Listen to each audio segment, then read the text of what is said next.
नमस्कार। सूरज की इस विशेष रिपोर्ट में आप सभी का हार्दिक स्वागत है और आपके साथ मैं जुड़ी हूँ लीजा।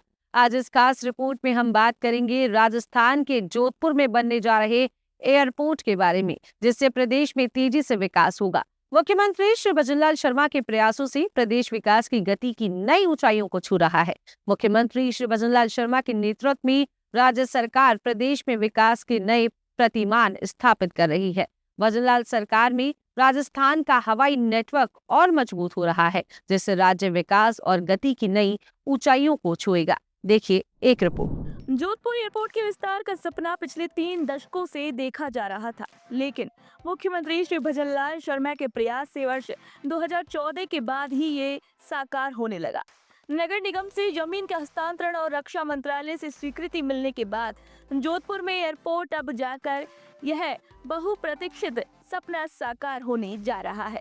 जोधपुर शहर के हवाई यात्रियों के लिए इस दिवाली खास होने जा रही है।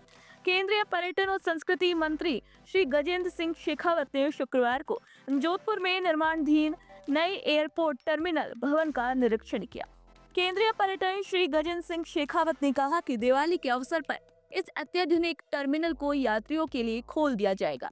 इस टर्मिनल के जरिए यात्रियों को देश के बड़े एयरपोर्ट जैसी आधुनिक सुविधाएं मिलेंगी।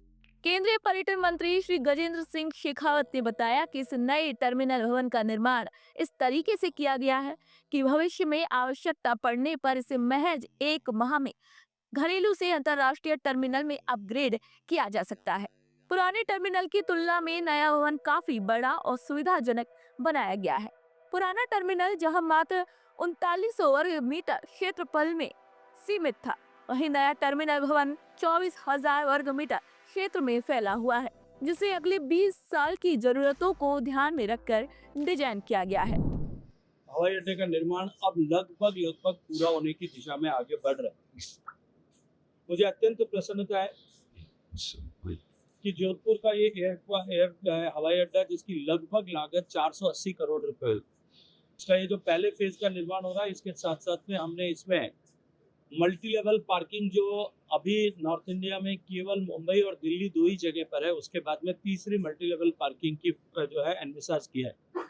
लेकिन अभी पहले चरण में भी जोधपुर के इस पैसेंजर टर्मिनल पर, जो अभी मात्र 200 पैसेंजर के दृष्टिकोण से बना हुआ है, तो हालांकि अभी ओवर क्राउडेड है क्योंकि आवश्यकता के अनुरूप लोगों को ऐसा असुविधा होती है, वो अब जो है 2000 passengers at a time airport में रहें, इतनी क्षमता का हो।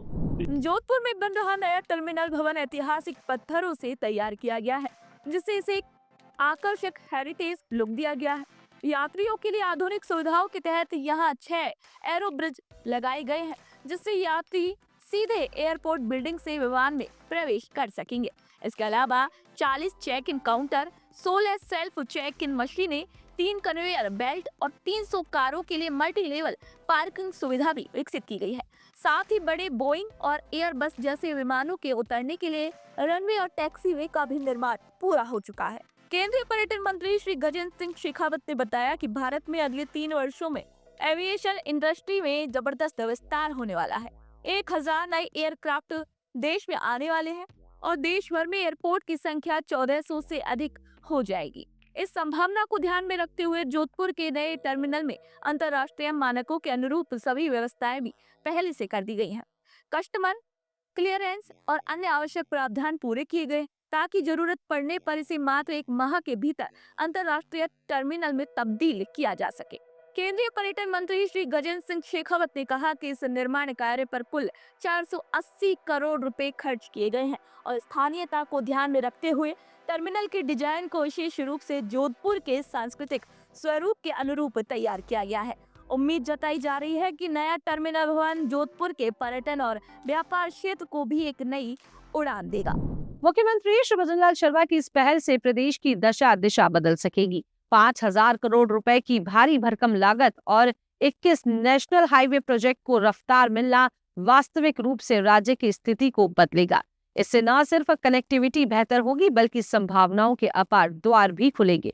कनेक्टिविटी बेहतर होने से परिवहन सेवाएं दुरुस्त हो सकेंगी और इसके अलावा व्यवसायी वर्ग बेहतर कनेक्टिविटी का लाभ उठाकर अपने उद्योग धंधे को बढ़ावा देगा, जिससे सरकार को भी लाभ मिलेगा। आज की इस खास रिपोर्ट पे फिलहाल के लिए इतना ही। जल्द ही होगी किसी नए विषय के साथ आपसे मुलाकात। तब तक के लिए मुझे दीजिए इजाजत और इसी प्रकार की खबरों को हमारे चैनल पर देखने के लिए लाइक करें, शेयर करें और सब्सक्राइब करना बिल्कुल न भूलें। नमस्कार।